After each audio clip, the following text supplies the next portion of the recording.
बढ़ता ही जा रहा है। डे बाय डे चिंताएं तो बढ़ती ही जा रही है, मेहनत बढ़ती जा रही है। व्रत कर रहे हैं, नंगे पांव चल रहे हैं, उपवास कर रहे हैं।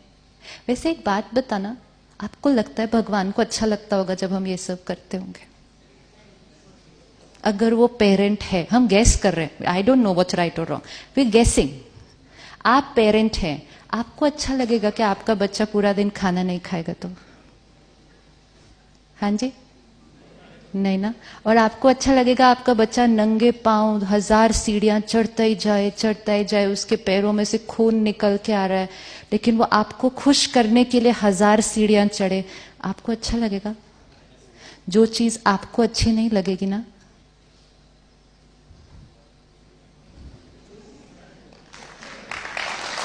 चेक कर लेना चाहिए हमेशा करने के टाइम। अगर आपका बच्चा एक दिन आपको कह दे कि 1 minute, let me just finish, then we'll take questions. अगर we have to think, we are not deciding right, wrong, anything. We have to just think what we are doing.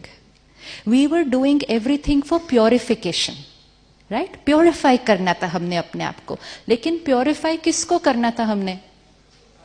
जिसने गलत किया था, जिसने विकार किए थे, उसको प्योरीफाई करना था। हम किसको प्योरीफाई करने लग गए?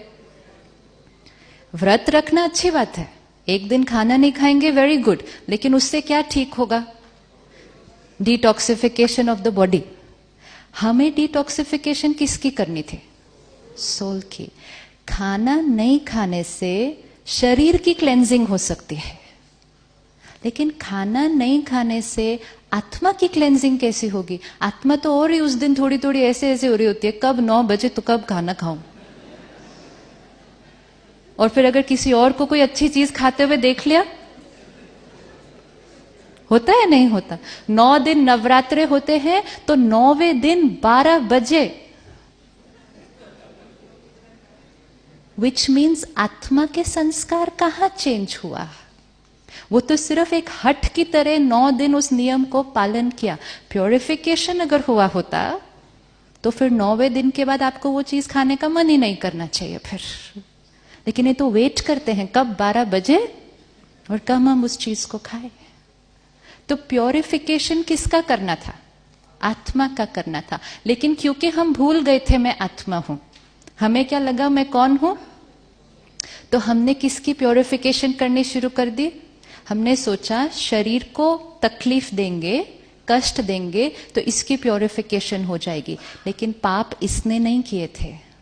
अगर मैं इस हाथ में एक चाकू पकड़ के किसी का मर्डर कर दूं तो ना चाकू की गलती, ना हाथ की गलती, गलती उसकी जिसने सोचा वो करने का और उसको किया। तो हाथ को धुलाई करने से प्योरिफिकेशन नहीं होगा।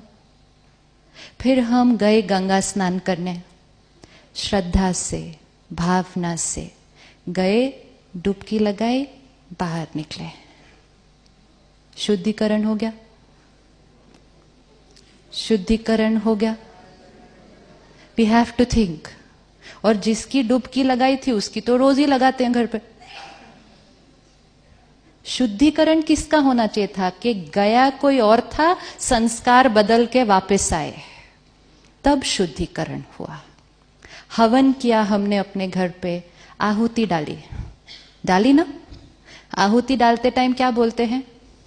स्वाहा स्वाहा। किस चीज को स्वाहा करना था?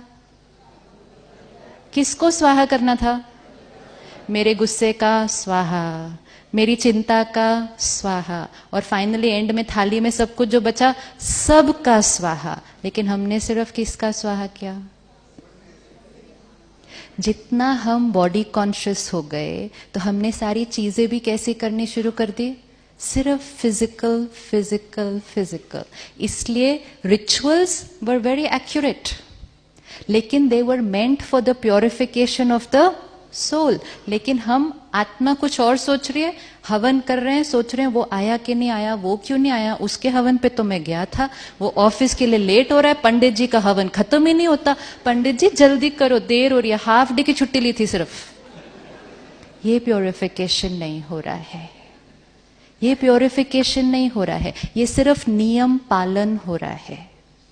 तो फिर अगर सिर्फ नियम पालन करेंगे, प्योरिफिकेशन नहीं करेंगे, तो चार्जिंग कैसे फील होगी फिर?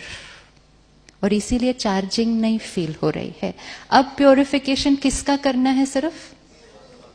और उसको प्योरीफाई करने के लिए क्या करना पड़ेगा? सिर्फ क्या करना पड़ेगा? स्वाहा करना पड़ेगा। तो किसको स्वाहा करना पड़ेगा? विकारों को स्वाहा करना पड़ेगा। स्नान करना पड़ेगा। तो किसके अंदर स्नान करना पड़ेगा? किसके अंदर स्नान करना पड़ेगा?